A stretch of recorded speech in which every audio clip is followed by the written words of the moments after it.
Monsieur Hofmeister, qu'est-ce que vous pensez qui manquerait pour que ces rencontres Africa soient une réussite encore plus totale qu'aujourd'hui? Qu'est-ce qui manque? Alors, en fait, je crois qu'il faut rester à sa place.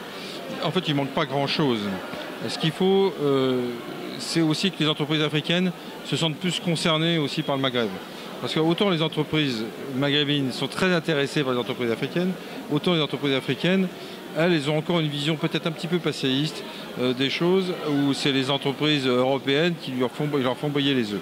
Donc ça, je pense que s'il y a un regret, c'est que on aurait aimé faire venir encore plus d'entreprises africaines. Enfin, on a déjà 200 entreprises françaises, 120 ou 130 entreprises africaines, mais j'aurais bien aimé qu'il y ait pratiquement une parité entreprises françaises et entreprises africaines. Voilà, mais ça peut se faire que dans la durée, parce que c'est un long travail. Nous, on arrive comme un point suspendu à un moment donné. Donc c'est un long travail. Je sais qu'il y a beaucoup d'associations tunisiennes comme TABC, comme Connect, comme Tika, qui ont beaucoup travaillé là-dessus depuis longtemps, ou qui amplifient leur action. Je pense que ça va finir par payer. Mais c'est un travail de longue haleine. Vous êtes à votre deuxième rencontre Tunisie. En fait, globalement, alors, il faut dire que je suis donc chef d'entreprise aussi ici. Hein. J'ai 23 salariés, je crois, de mémoire. On est là depuis 12 ans. Et très content de l'être. Alors je ne suis pas implanté dans chacune des destinations où on l'était.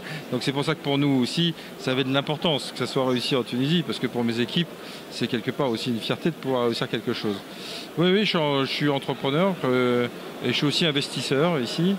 Et je pense qu'il y a un terreau qui est extrêmement fertile.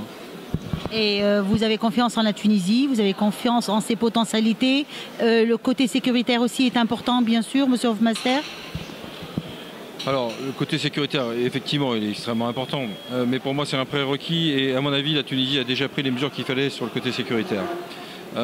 Sur le côté business, par contre, là, il y a encore des choses à faire. Il y a encore des choses à faire pour améliorer un cadre législatif et normatif qui est trop lourd. Hein, voilà, sur la douane, c'est incroyable. C'est d'un autre âge. Donc je pense que là, il y a beaucoup de progrès à faire. Et si vous écoutez toutes les entreprises, qu'elles soient françaises ou tunisiennes, elles disent toutes la même chose.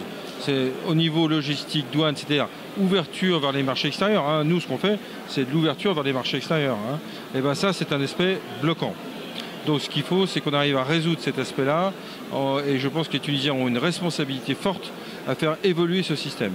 Voilà. Donc ça, je sais que c'est difficile de faire évoluer l'administration, mais ça doit être possible si tout le monde s'y met.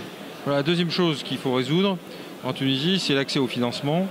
Le système bancaire, bien qu'il fonctionne particulièrement bien, est quand même un système bancaire relativement anémique et hors d'âge par rapport à ce qui se fait ailleurs. Au Kenya, on est 2 fois plus avancé en termes de moyens de paiement, de façon de faire qu'ici en Tunisie. À Abidjan, c'est plus facile d'être entrepreneur qu'à Tunis. Donc, et je ne parle pas de l'Europe, sur lequel il y a des systèmes d'accompagnement, notamment à l'innovation, beaucoup plus grands. Donc là, je pense qu'il y a des gros progrès à faire. Les banques gagnent beaucoup d'argent, c'est bien, mais je pense qu'il faudrait qu'elles en gagnent peut-être un tout petit peu moins, et qu'elles prennent un tout petit peu plus de risques, et surtout que les mécanismes de garantie, parce qu'en fait, ce n'est pas que de la faute des banques, bien entendu, mais que les mécanismes de garantie soient beaucoup plus importants. Radio Med.